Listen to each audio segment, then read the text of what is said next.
Welcome back, guys, to week 5, day 10, and we're going to get into lesson 6.5, how to multiply and divide rational expressions. We're going to start with the basics this week, and then we're going to move into the more advanced stuff as the week goes on. But let's just go ahead and start in with some basic stuff. How to multiply, I have one example for that, and how to divide, and I have one example for that. All right, let's go ahead and get started. So here's my multiplication, and it might just say something like multiply the rational expression. When I go ahead and multiply rational expressions, I have to think of my rules about how to multiply fractions, because a rational expression is a ratio. So let me move this down a bit. And I need to think about the rules of how to multiply fractions. And I multiply numerator times numerator, so straight across the top, none of this crisscross stuff. That's for proportions when I have an equal sign. And this is not an equal sign, and I don't see one afterwards. So I want to go ahead top times top, bottom times bottom, denominator times denominator. So I'm going to go ahead and I'm going to move around the stuff in the numerator a bit, and I'm going to move around the stuff in the denominator a bit, because I want to get like terms with like terms. So the large 6, the coefficient, and the constant 2 are going to get multiplied by each other, the large numbers. So I'm going to do 6 times 2, and x to the third, I can think of that as 1, 2, 3 separate x's. And for the beginning, that might not be such a bad idea to think about them as separates. Okay, I'm going to do the same thing likewise on the bottom.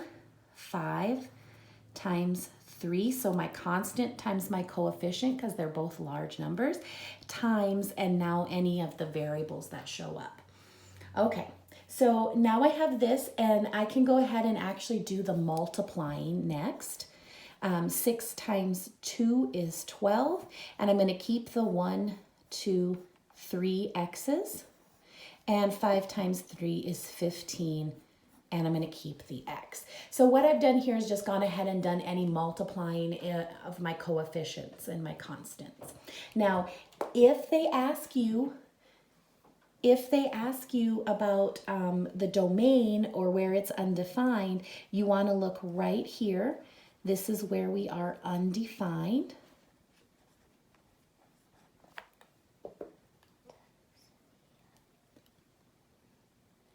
And so I'm going to say 15x equals 0.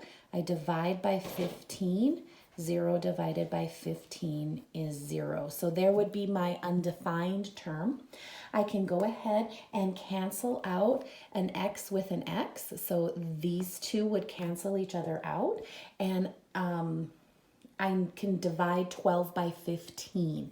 I want to make sure that I simplify it. So 12 divided by 15 would become 4/5. There's no x in the bottom. There's 2 left in the top, and so I can write that as x squared because I don't want to leave them as separate. So there's my simplification, and I have x does not equal 0 if I'm asked about the domain. Okay? All right, dividing is pretty much the same, except I have one extra step that I have to remember, and you might remember this from Algebra 1. The first thing you need to do is keep, change, flip. You're going to keep the first one, and I know the Algebra 1 teachers at El Paso High have started doing KFC, just like the chicken place, because it helps you remember keep, flip, change. But I like keep the first one, keep the first fraction, the first rational, exactly how it is, change the division to multiplication, and flip the second one. Flip the second fraction. And now I just have another multiplication problem. So the first thing you have to remember is KFC. Keep, flip, change. Keep, flip, change. I change them because I like to to do it in order, but it makes sense. Keep the first one, flip the second fraction, change to multiplication. That's all it means. And now we're just going to go through and do the problem again, just like we did the last one. So numerator times numerator. 2 times 4. And then I have 4 x's, so I'm going to go ahead and put 1, 2, 3, 4 over 7 times 5, denominator times denominator. I multiply straight across, no fancy business. And 4 x's. 1, 2, 3, 4. Okay. If I'm asked for my undefined, this is where my undefined is going to come from.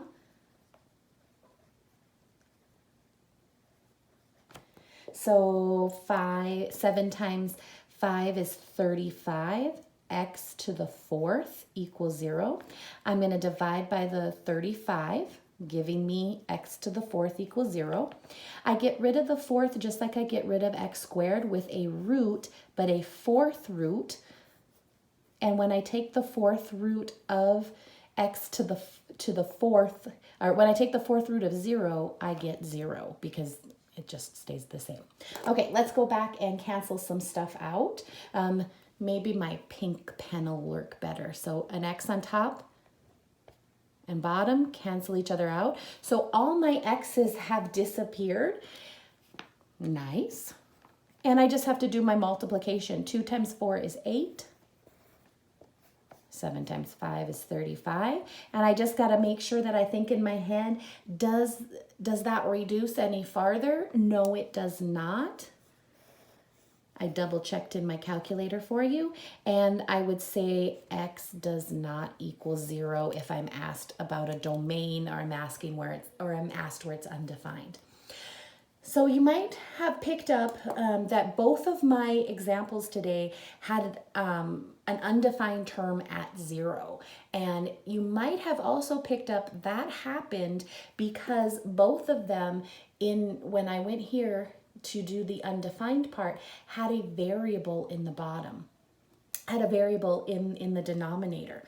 And so it is a good rule that a rational expression cannot be defined at 0 if there is a variable in the denominator.